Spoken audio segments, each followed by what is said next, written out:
Il dit quoi? Lis à haute voix.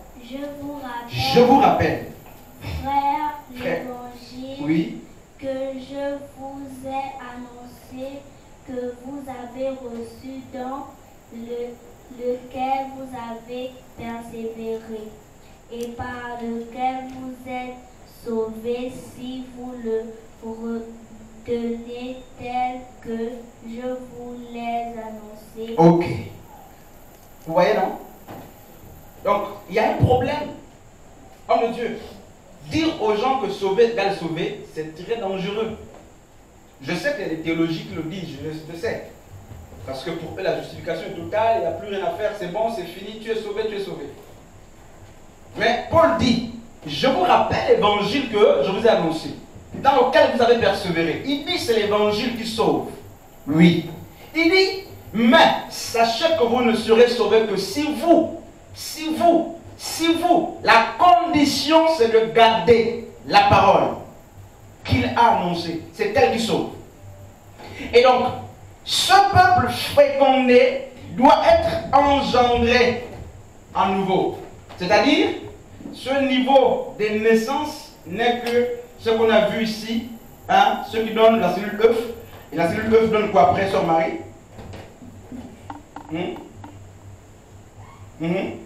Le zygote. Le zygote après donne l'embryon. L'embryon c'est le fœtus. Et après, il faut quoi? L'extraction. Donc l'évacuation extra-utérine. Donc la naissance, la première naissance forme le projet que vous êtes. Et après, il faut une véritable naissance. Parce que ici, ce n'est que le lieu de formation. Et lorsque cette évolution définie est achevée, vous devez être engendré. Mais là, vous n'allez pas dire que je suis engendré de nouveau. Là. Un sort Jessica. Vous avez fini ces étapes-là. Il y a peut-être 4 ou 5. Une évolution. Là. Parce que cet enfant peut être interrompu. Cet enfant peut mourir. Engendré ici peut mourir. Et donc, quand tout se passe bien, il y a l'évacuation. Pour que il vient ici. L'objectif, c'est qu'il naisse ici. Le projet qui est né de la tête doit être vu, conçu. Et c'est ce qui embrouille les chrétiens. Oui, on a connu Jean 1,12, à ceux qui l'ont reçu, à ceux qui croient en son nom, la parole a donné le pouvoir de devenir enfant de Dieu. Et c'est ça c'est la fécondation. 1 Corinthiens chapitre 7, à partir du verset 1er. Tu as Marie, tu as la possibilité, tu peux nous faire ça. 1 Corinthiens chapitre 7, à partir du verset 1er. 1 Corinthiens chapitre 7 à partir du verset 1er, pendant que quelqu'un prend Jude 1,5 aussi. 1 Corinthiens 7 à partir du verset 1. Si on vais très vite, ou quelqu'un qui a la page, on va rentrer.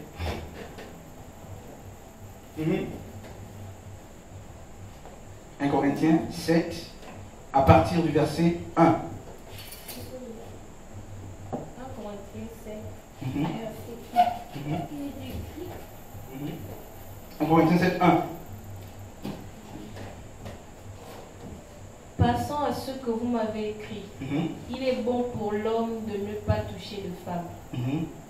Toutefois, à cause des occasions d'inconduite, que chacun ait sa femme et que chaque femme ait son mari. Non, hébreu. Pardon. Il y a trop de trucs qui viennent à l'esprit. Maastricht, il y a trop de versets qui viennent à l'esprit. Hébreu chapitre 12, à partir du verset, je crois, 14. Je disais Jude 1, verset 5. Ok. Donc Hébreu 12, 14, Jude 1, 5. Recherchez la paix avec tous et la sanctification sans laquelle personne ne verra le Seigneur. Veillez à ce que personne ne se prive de la grâce de Dieu, à ce qu'aucune racine d'amertume ne produise. Okay. Merci. Reviens un peu, verset 13. Que vos pieds suivent des pistes droites, afin que ce qui est boiteux... 14. Recherchez la paix avec tous et la sanctification, sans laquelle personne ne verra le Seigneur. Voilà. Jude chapitre Jude 1, verset 5.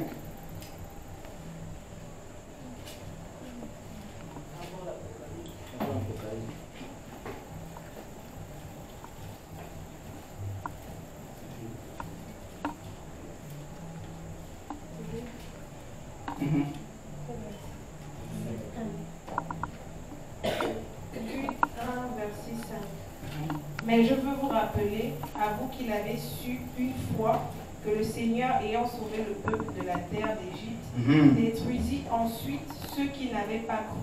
Amen. Donc, un homme de Dieu, on dit le Seigneur ayant sauvé. Un seul, le peuple de la terre d'Égypte. Le Seigneur ayant sauvé le peuple de la terre d'Égypte, détruisit ensuite ceux qui n'avaient pas cru. Ceux qui n'avaient pas cru. Alors, Dieu a sauvé le peuple. C'est comme ceux qui sont au niveau premier de la naissance d'en haut. Donc ce niveau premier consiste dans l'acceptation de la parole. Donc tout chrétien véritable est dans le processus de la naissance d'en haut. Tout chrétien véritable. Toute véritable conversion vous féconde. Mais la finalité, ce n'est pas de rester, mais dans la fécondité ou bien rester la cellule œuf que vous êtes devenu après, n'est-ce pas, avoir connu la parole de Dieu. Ce n'est pas cela. Et Jules rappelle, comme Paul l'a dit dans 1 Corinthiens 15, 1 à 2, Jules 1, 5 dit, rappelez-vous de ce qui s'est produit. Pourquoi il fait ce parallèle?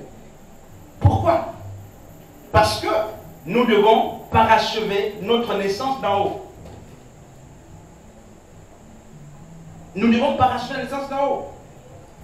Et la vie chrétienne, je vais finir dans 2 secondes, 2 minutes là. C'est cela la vie chrétienne.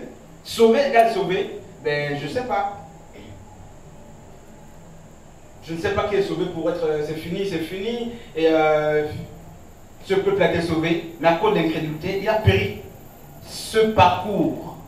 Et Paul dirait quelque part qu'il souhaite qu'on parachever votre sanctification. Parachever votre sanctification. Ça se passe ici. Et voici où nous en sommes pour tous ceux qui sont nés de Dieu. C'est le parcours, comme le peuple égyptien. Ça, tu ne vois pas ça, sœur Marie? C'est grave, hein? Voilà. Voilà. Je dis l'Égypte pour Canaan, les ténèbres pour le royaume, pas pour le ciel. Le royaume de Dieu, pas pour le ciel. Et les chrétiens s'arrêtent ici. Et tout là, ils sont engendrés, Dieu les a délivrés d'ici, de l'Égypte. Ils sont fécondés, devenus, donc ils ont l'identité d'enfants de Dieu, mais ils ne savent pas que ils doivent devenir plus que ça. Ils meurent tous ici. Beaucoup meurent là. Ils meurent là, sur la trajectoire. Ils sont en train de mourir ici. Mais on leur a appris que sauver égale sauver. Donc la naissance d'en haut, pour terminer, c'est quoi? Ben, c'est ce processus qui commence c'est un processus qui commence lorsqu'il y a, n'est-ce pas, croisement de la parole avec le cœur de l'homme et qui doit se parachever lors, n'est-ce pas, de la résurrection. Pourquoi? Parce que la résurrection est l'étape finale visée par la naissance d'en haut. L'acceptation de la parole n'est que le niveau primaire. Ce peuple, d'après Jules 1er 5, a accepté la parole, a accepté la délivrance, mais il a péri ici. Et Paul a dit dans Corinthiens 15, 1er à 2, je vous rappelle l'évangile que je vous annonçais dans lequel vous persévérez, que vous serez sauvés. Par cet évangile, si du moins vous le gardez fidèlement et si vous tenez ferme. Tu as entendu l'évangile, c'est une chose. Mais est-ce que tu gardes cet évangile fidèlement? Je m'arrête là, on va continuer prochainement. Donc on ne peut pas s'embrouiller sur ça. Nous sommes dans un processus qu'il faut achever. Il faut l'achever. Et ce premier niveau de naissance doit nous amener, n'est-ce pas, au but. Le but, lorsqu'on a un projet, c'est de l'évacuer, le présenter. Et la Bible dit, Yeshua est le prototokos d'entre les morts, le premier-né. La première personne qui a connu la naissance d'en haut, c'est Jésus-Christ. C'est lui qui a connu la véritable naissance d'en haut. On prend deux questions. Une là. Et on va partir de Maastricht. Le micro là.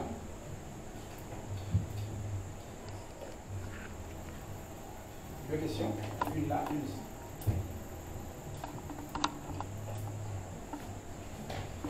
Bon, je sais que les questions sont filtrées, il se fait tard.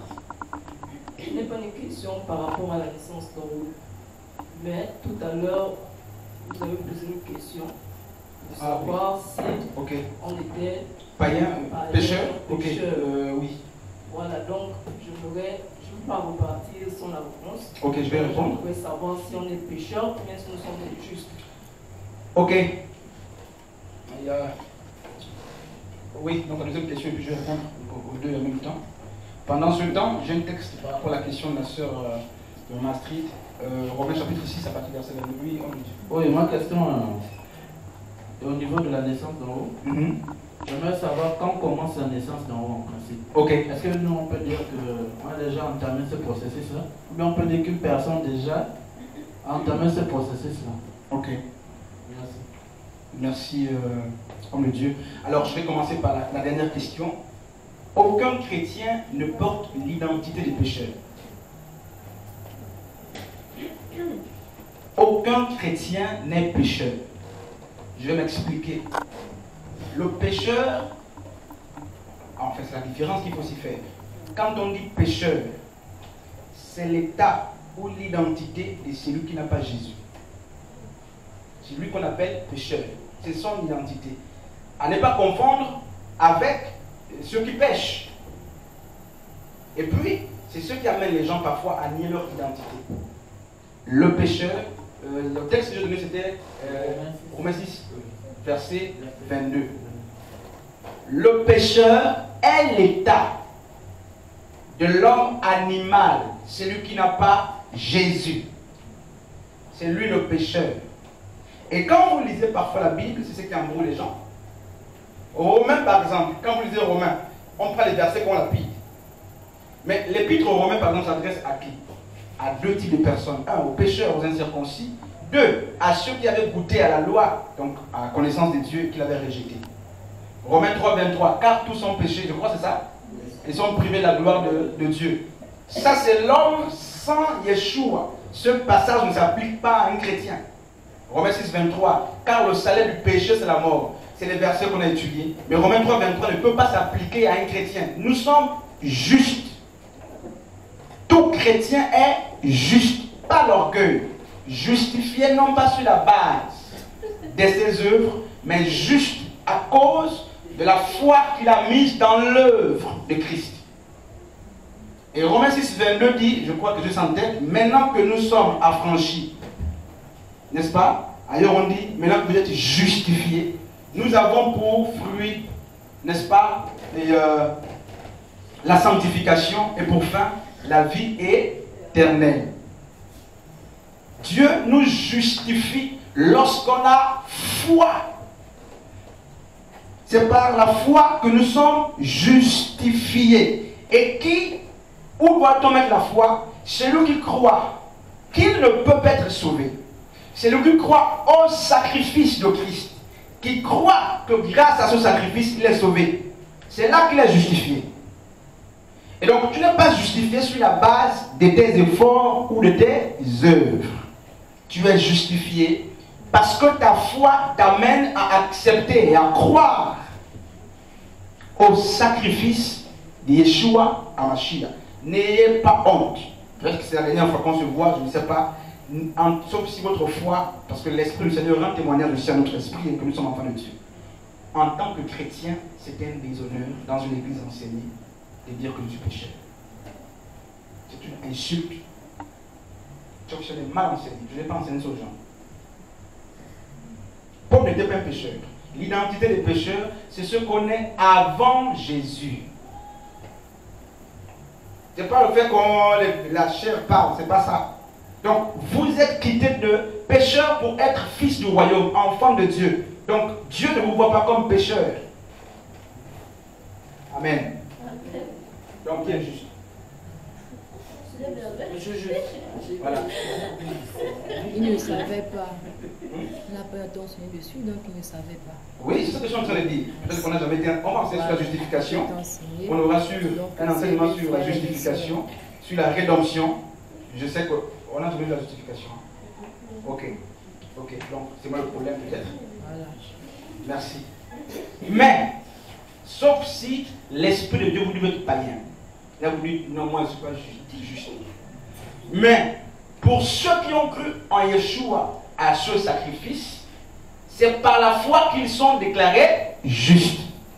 Nous sommes des justes. Justes.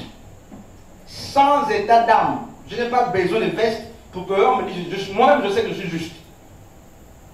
Même si tu sais que tu as fait des trucs, je suis sûr que c'est ça qui te rappelle.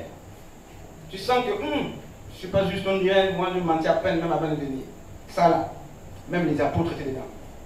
Rappelez-vous dans Actes, Galates chapitre 2, où Pierre était dans l'hypocrisie, pris par Pierre. Donc, nous sommes justes devant le Seigneur, justifiés par la foi, parce qu'on a cru au sacrifice et non par la force des œuvres. Ça, c'est la première question. La deuxième, l'homme de Dieu disait, quand commence là, c'est ça? Oui. Est-ce que nous sommes... Quand commence la nouvelle naissance. La nouvelle naissance ne commence pas parce qu'on est baptisé. La nouvelle naissance ne commence pas parce qu'on a prié pour toi, tu es tombé. La nouvelle naissance ne commence pas parce qu'il y a eu un miracle dans ta vie. Non, la nouvelle naissance ne commence pas parce que tu es la fille d'un pasteur, le fils de quelqu'un qui prêche, ou tu es dans la famille pastorale. La nouvelle naissance ne commence pas parce que tu es un ministère. Non, la nouvelle naissance est un mystère entre le cœur de l'homme et la parole de Dieu par le moyen de l'Esprit Saint. Ça veut dire que, au-delà des œuvres qui peuvent témoigner, il n'y a que l'Esprit de Dieu qui peut nous renseigner sur la nouvelle naissance de quelqu'un. Plutôt sur la naissance d'amour de quelqu'un. Qu'elle a commencé véritablement. Donc, pour être objectif, lorsque vous avez cru en la parole, l'évangile qui vous a été annoncé sur la personne de Christ, vous l'avez cru, vous l'avez accepté. C'est là que démarre votre naissance d'en haut. Jean 1,12 est clair. C'est lorsque vous recevez la parole qu'elle vous donne le pouvoir de devenir enfant de Dieu. C'est là qu'elle débute, mais elle ne s'achève pas là. Donc ce n'est pas le baptême, ce n'est pas le ministère, ce n'est pas le fait qu'on soit membre d'une congrégation, mais c'est l'œuvre du Saint-Esprit dans le cœur repentant, le cœur d'un homme. Amen. Donc, je crois que l'heure est avancée. On arrête là. Ok. Vous avez une question là? Sœur Andrés, Sœur Stacy, Sœur Violette, oui. La question, c'était sur la résurrection de Jésus. Quand il a été ressuscité, je crois qu'il avait déjà... Quand il a été ressuscité, il avait un corps incorruptible, n'est-ce pas? Je t'écoute. Oui, bon, c'est une question qu'on m'a posée et je n'ai pas eu la force de répondre. Donc j'aimerais savoir, vu qu'il a eu le corps incorruptible, il a été vu par les apôtres. Donc j'aimerais savoir comment c'est possible, vu qu'on parle ici de la même naissance, c'est-à-dire qu'il est le seul qui a été né nouveau. Ça c'est une forte. J'aimerais que vous sachiez que Jésus est venu sur terre en tant qu'homme. Les gens vous ont enseigné dans les Bibles, dans les églises, qu'il était 100% Dieu, non? Oui. Vous pouvez trouver le passage là? D'accord. 100% Dieu, 100% homme. Ils se sont appuyés sur le texte qui dit en lui habitait corporellement toute la plénitude de la divinité. Mais ils oublient que Philippiens 2 dit il s'est dépouillé. De quoi? Pas de son identité en tant que fils, mais de la nature divine qu'il avait. Il ne l'avait pas. Il ne l'avait pas. C'est pourquoi il pouvait subir, crier, pleurer. La seule chose que Yeshua a gardée sur terre, c'est l'identité de fils de Dieu. Mais la plénitude, la nature divine, tout ça, la Bible dit c'est dépouiller. C'est dépouiller, c'est soustraire. Comme Nebuchadnezzar, lorsqu'il s'est enorgueilli, la Bible dit que Dieu l'a dépouillé des facultés d'homme. Il a gardé le titre du roi de Babylone. Il était comme un animal. Il allait faire plus de 7 ans en brousse. Il est resté roi, mais dépouillé des facultés. Donc, Yeshua est venu en tant qu'homme. Sœur Warren. 1. Et, je crois, 1 Timothée chapitre 2, à partir du verset 5, là-bas, je crois, la Bible dit que nous avons un intercesseur auprès du Père, Jésus-Christ, homme. Je ne sais pas si je réponds, sœur. Et c'est aussi, donc, venu en tant qu'homme, il est mort en tant qu'homme, ressuscité par l'Esprit de Dieu. Et c'est le même homme qui doit juger. C'est Jésus homme qui doit juger. Et c'est dans 1 Corinthiens 15 qu'on dit, à la fin de toute chose, il rendra toute la gloire au Père. Alors, tu parles du corps incorruptible. Non. Pourquoi Yeshua a été vu? Parce qu'il a fait pratiquement combien de jours encore avec Acte chapitre 1, il dit plus de, je crois, 30 jours par là, encore avec les apôtres. Donc, voilà, Thomas a touché. Il y avait aussi ce côté de la foi, parce que Thomas ne croyait même plus, il y touche, il y avait les signes, tout ça. Voici les clous, tout ça. Donc, Yeshua est la première personne à vaincre la mort. Donc, à ressusciter. Et après cette résurrection de Yeshua, il ne pouvait plus connaître de mort. Il y a cette résurrection qui nous confère un corps incorruptible. N'est-ce pas? Qui est attribué à la naissance d'en haut ou à la finalité de la naissance d'en haut. Mais pour le cas de Yeshua, c'est très différent. Pourquoi? Parce que la Bible dit que Dieu a mis à ses pieds tous ses ennemis jusqu'à ce qu'il, n'est-ce pas, son œuvre termine. Donc, c'est l'homme qui est en train de travailler, n'est-ce pas? Mais nous ne pouvons pas ressusciter avec le corps que Yeshua avait. Les gens disent c'est un corps glorieux, on le met entre parenthèses, parce que le corps glorieux ne peut pas être vu par les yeux sensibles. Voilà. Et le corps glorieux ne peut plus avoir les hématomes, tout ça. N'est-ce pas? Donc, nous ne pouvons pas ressusciter avec le même corps que Christ. Pourquoi? Mais parce que la Bible dit nous serons comme les anges. N'est-ce pas? Nous aurons le corps incorruptible. Les 30 jours qu'il a encore fait là, et bien Jésus a encore mangé. Il a encore allé même au vestiaire, aux toilettes, tout ça. Certainement, il a bu. Ça, ce n'est pas un corps incorruptible. Et le corps incorruptible, il est spirituel. C'est pourquoi dans Jean chapitre 3, partie verset 6, la Bible dit ce qui est né de l'esprit est esprit, et ce qui est né de la chair est chair. Donc la naissance véritable nous confère, la naissance d'en haut, lorsqu'elle est à son apogée, elle nous confère, n'est-ce pas, une identité nouvelle. C'est l'esprit humain. Plutôt, c'est l'esprit qui est engendré, l'esprit engendre l'esprit. Donc le cas de Yeshua ne peut pas être pris pour dire, bon, il avait le corps glorieux, donc nous serons aussi comme Yeshua, avec le même corps qu'il avait. Non, ce n'est pas comme cela. Je ne sais pas si je réponds à la soirée. Voilà. Donc, c'est cela que Dieu nous bénisse. On va faire passer les offrandes en temps. Très bien. On se retrouve jeudi prochain. Par contre, les enseignements seront sur la plateforme YouTube, surtout sur YouTube, les extraits sur Facebook, l'entièreté de l'enseignement sera sur YouTube. Donc, pour ceux qui veulent lire, pour mieux écouter, vous allez sur YouTube, vous allez mieux écouter. Laissez les questions là-bas. Laissez les questions là-bas. Pas chez moi. Laissez les questions sur la plateforme. Nous aurons le soin pour vous répondre. Merci. Alléluia.